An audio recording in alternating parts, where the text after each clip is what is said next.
रोचक कहानियों की श्रृंखला में लीजिए आज सुनते हैं गुलजार जी की प्रसिद्ध कहानी 10 पैसे और दादी। तो लीजिए प्रारंभ है कहानी। बस एक 10 पैसे के लिए झगड़ा हो गया दादी से और चक्कू घर से भाग गया। 10 पैसे भी कोई चीज होती है। राम मनोहर की जेब में कितनी रेजगारी रहती है, जब चाहे जाकर पतंग खरीद सकते हैं। एक कटी और दूसरे की कन्नी बंध गई। मांझे की चरखी बस भरी ही रहती है और सद्दी के कितने सारे पत्ते रखे हैं घर में। ये सब याद आते ही गुस्सा आ गया उसे। दादी है ही ऐसी घुन्नी, इसलिए इतनी झुर्रियां हैं उसकी शक्ल पर।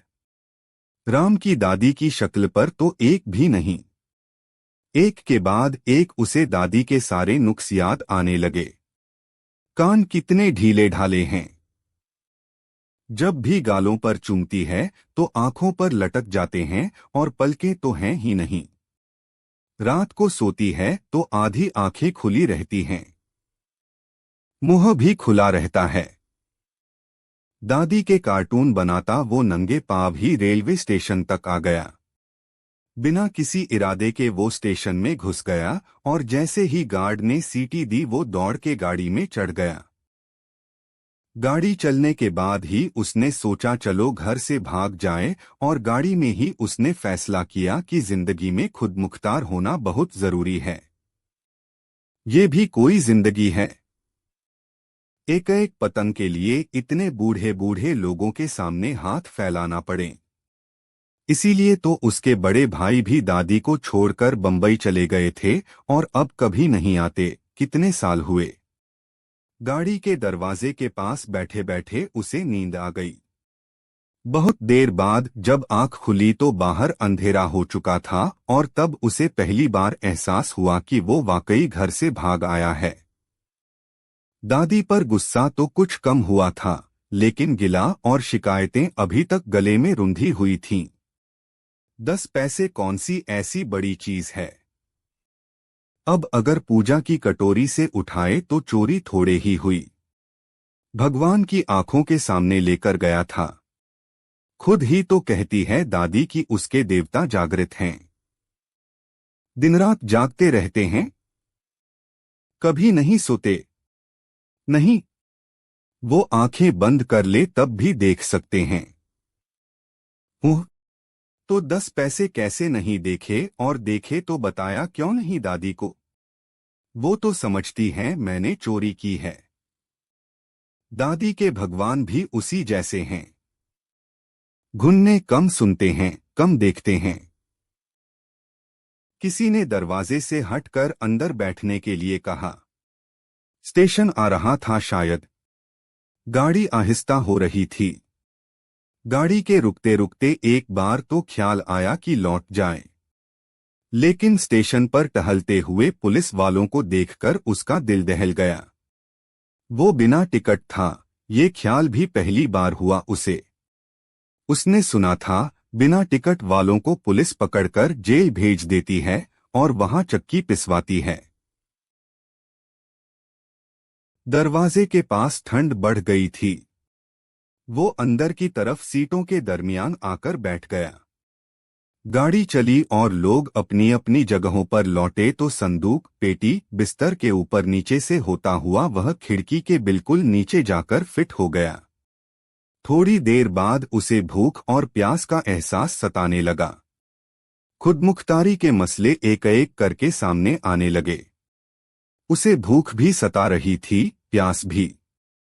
ऊपर वाली बर्थ पर सोए हुए हजरत की सुराही मुसलसल ट्रेन के हिचकोलों से झूल रही थी और सुराही के मुंह पर औंधा लगा हुआ ग्लास भी मुसलसल किटकिट किए जा रहा था। उसी वक्त नीली वर्दी पर पीतल का चमकता हुआ बिल्ला लगाए टिकट चेकर दाखिल हुआ। उसके पीछे पीछे उसका असिस्टेंट एक बिना टिकट वाले को गुद्दी से पकड़े हुए दाखिल हुआ। चक्कू की तो जान ही निकल गई। चलती हुई गाड़ी से यह आदमी कैसे अंदर आ गया। स्टेशन से चढ़ते हुए तो देखा नहीं था। जरूर कहीं छुपके बैठे रहते होंगे ये लोग। सीट के नीचे ही नीचे घिसटता खिसकता वो नीली वर्दी के पीछे की तरफ जा पहुंचा। फिर वहां से खिसकता हुआ डब्बे के दूसरी तरफ जा निकला, जहां उसे टॉयलेट नजर आ गया। बस उसी में घुस गया और निकर खोल के कमोड पर बैठ गया। पाखाने में थोड़े ही कोई टिकट पूछने आएगा। ये ख्याल भी आया कि दूसरे लोग ये तरकीब क्यों नहीं इस्तेमाल करते, और वो चेचक के दागों वाला तो कर ही सकता था, जिसे टीसी के असिस्टेंट ने गुद्दी से पकड़ रखा था। बहुत देर बैठा रहा। नंगी टांगों पर ठंड लग रही थी, हवा भी। थोड़ी देर कमोड पर बैठे बैठे नींद भी आने लगी थी। फिर गाड़ी ने पटरी बदली। एक धक्का सा लगा। रफ्तार भी कुछ कम होने लगी। बड़ी एहतियात से उसने टॉयलेट का दरवाजा खोला। बाहर कोई स्टेशन आ रहा था। झांक कर देखा तो नीली वर्दी कहीं नजर नहीं आई। जरूर कहीं छुपकर बैठा होगा, वरना चलती गाड़ी से कहा जाता। गाड़ी रुकी तो फौरन उतर गया। सुनसान सा स्टेशन, आधी रात का वक्त, कोई उतरा भी नहीं। गाड़ी थोड़ी देर खड़ी हाफती रही, फिर भक भक करती हुई आगे चल दी। चक्कू एक बेंच पर सिकुड़ के अपनी टांगों में मुंह देकर बैठ गया और फौरन ही तकिए की तरह लुढ़क गया। ठक ठक करता लालटेन हाथ में लिए एक चौकीदार आया और कान से पकड़कर उसे उठा दिया।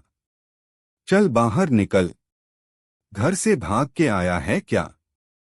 चल निकल, नहीं तो चौकी वाले धर के ले जाएंगे, चक्की पिसवाएंगे जेल में। एक ही धमकी में वह लड़खड़ाकर खड़ा हो गया। चौकीदार ठक ठक करता फिर गायब हो गया। चक्कू प्लेटफॉर्म के नीचे की तरफ टहल गया, जहां मध्यम सी रोशनी में एक बोरियों का ढेर नजर आ रहा था। बोरियों के पीछे ही कोई बुढ़िया दादी की तरह मुंह खोले सो रही थी। फटा पुराना एक लिहाफ ओढ़े। कोई भिखारन होगी। नींद और बर्दाश्त नहीं हो रही थी। वो उसी भिखारन के लिहाफ में घुस गया। उसे लगा था जैसे दादी के लिहाफ में घुस रहा है। गांव में अक्सर ये होता था। मीरासन अपने पास सुलाती थी और वो रात को उठकर दादी के लिहाफ में जा घुसता था। सर जमीन पर टिकाते ही सो गया। सुबह जब उठा तो वैसे ही बुढ़िया से लिपटकर सोया हुआ था। भिखारन के सिरहाने पड़े कटोरे में रेजगारी पड़ी थी। फिर वही कटोरी याद आ गई। कल रात की भूख उभर आई। इतनी सारी रेजगारी क्या करेगी बुढ़िया? दादी से पूछो तो कहती थी, मर कर भी तो जरूरत पड़ती है पैसों की, वरना इस काठी को जलाएगा कौन? झूठी। कितनी लकड़ियां पड़ी थीं घर में। उसकी नजर फिर कटोरी पर गई। एक 10 पैसे निकाल भी लिए तो क्या है? यहां तो भगवान भी नहीं, दादी भी नहीं। मांग लूं तो शायद खुद ही दे दे। उसने इधर इधर देखा। कैंटीन के पास रखी अंगीठी का धुआं कोहरे के ऊपर चढ़ता जा रहा था। उसने 10 पैसे उठा लिए। बुढ़िया का लिहाफ ठीक किया और मूत्री की तरफ चला गया। वापस आकर मिट्टी से हाथ धोए। दादी ने सिखाया था, साबुन न हो तो चूल्हे की राख से हाथ मांज लिया करो, और राख भी न हो तो गमले से थोड़ी सी मिट्टी ले लो, लेकिन मूत्री से आकर हाथ धोया करो। उसने ठंडे पानी से हाथ धोए। किसी ने कोयला मसल कर रखा था होदी पर। मंजन किया होगा। उसने दांत भी मांज लिए। मुंह हाथ भी धोया। हाथ झटक के सुखाए और नेकर की जेब में हाथ डालकर पोंछे तो ठंडे ठंडे 10 पैसे के सिक्के ने हाथ पर काट खाया। वापस लौटा तो बुढ़िया के पास 3-4 आदमी खड़े थे। एक उसके सिर के पास बैठा हुआ था।